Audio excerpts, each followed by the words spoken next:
राधे राधे। हरे कृष्णा प्रिय भक्तों, तुलसी विवाह की कथा आइए सुनते हैं।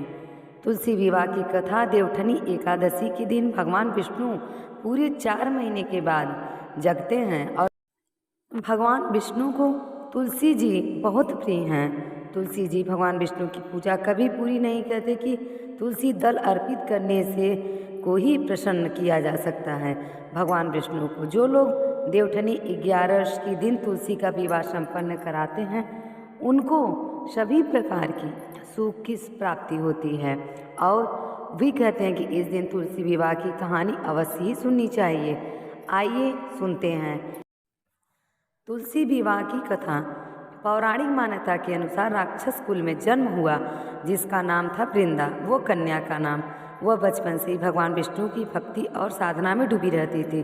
विवाह योग्य हुई तो उसके माता पिता ने उसका विवाह समुद्र मंथन से पैदा हुआ जलंधर नामक राक्षस से भगवान ने उसके माता पिता ने कर दिया। भगवान विष्णु ने भक्त के साथ पतिव्रता स्त्री थी, उसके कारण उसका पति जलंधर समय के साथ और भक्ति भी शक्तिशाली देवी देवताओं को जलंधर के कहर से जलंधर पूजा अनुष्ठान करने की विष्णु की भक्ति और साधना के कारण जलंधर का कोई भी युद्ध में जलंधर ने चित्तौड़ पर चढ़ाई कर दी। इसके बाद सारे देवता जलंधर को परास्त करने में समर्थ रहे क्योंकि उनकी पत्नी पतिव्रता थी और विष्णु भक्ति भी थी, इसीलिए उन्हें कोई पराजित नहीं किया कर सकता था।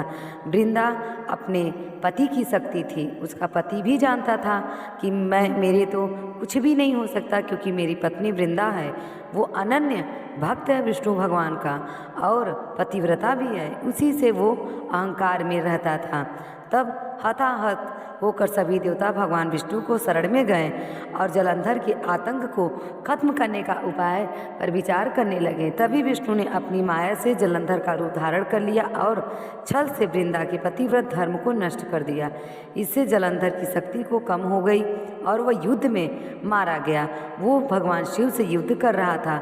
वृंदा को भगवान विष्णु का पता चला तो उन्हें भगवान विष्णु को पत्थर होने का श्राप दे दिया और उसके बाद पत्थर होते ही सभी देवी देवता में हाहाकार मच गया। और फिर माता लक्ष्मी ने वृंदा से प्रार्थना की, तब जाकर वृंदा ने अपना श्राप वापस ले लिया और खुद जलंधर के साथ सती हो गई। तब सती होते ही वहाँ एक पौधा निकल आया और भगवान विष्णु ने वो पत्थर से बने हुए शालिग्राम तो वहाँ वहीं प्रकट हो गए और भगवान विष्णु ने उस पौधे का नाम तुलसी रखा। अब बोले कि जो भी एकादशी के दिन तुलसी और मेरा शालिग्राम के स्वरूप में विवाह करेगा वो सुख शांति समृद्धि से भरपूर भरा रहेगा।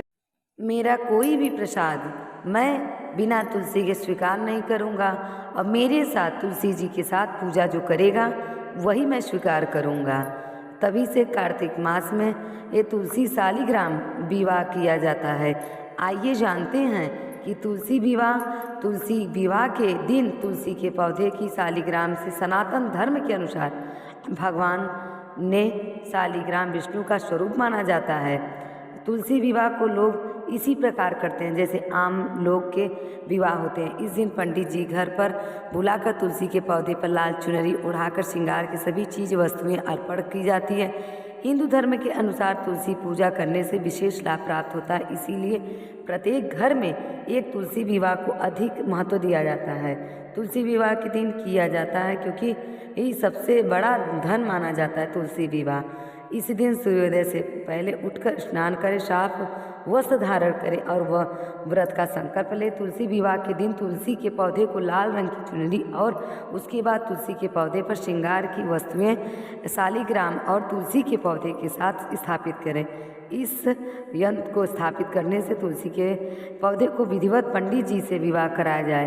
तुलसी विवाह तुलसी के पौधे और शालिग्राम के साथ प्रतिमा कराएं और अंत में तुलसी जी की आरती गाएं। यह पूजा उन लोगों के लिए विशेष फलदायी है जिन लोगों के घर में बेटी नहीं होती, तो वो तुलसी विवाह जरूर करें। आइए हम तुलसी विवाह की दूसरी कहानी सुनते हैं। पौराणिक कथा के अनुसार वैसे तो आपने कई देवी देवताओं के विवाह की कथा सुनी होगी, लेकिन क्या आपने देवी तुलसी और भगवान शालिग्राम की विवाह की कथा सुनी है? और क्या आपको पता है कि माता तुलसी और इन शालिग्राम जी का विवाह क्यों हुआ?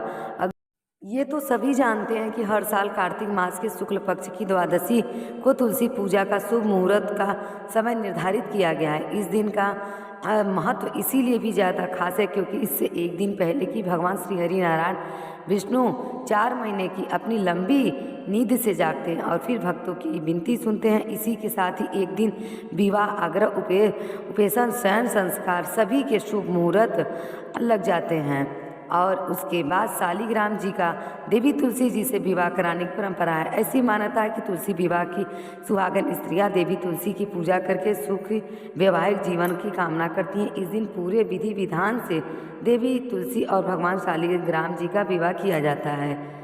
तो भगवान विष्णु जब 4 महीने के बाद उठते तो नारद पुराण में लिखा गया है, वृंदा नाम की लड़की थी, उसका विवाह जलांधर से हो गया था। जलांधर बड़ा ही पराक्रमी और देवताओं को दुख देने वाला था और वृंदा विष्णु भगवान की अनन्य भक्ति थी और पतिव्रता स्त्री भी थी। वो अपनी पतिव्रता का पालन करती थी।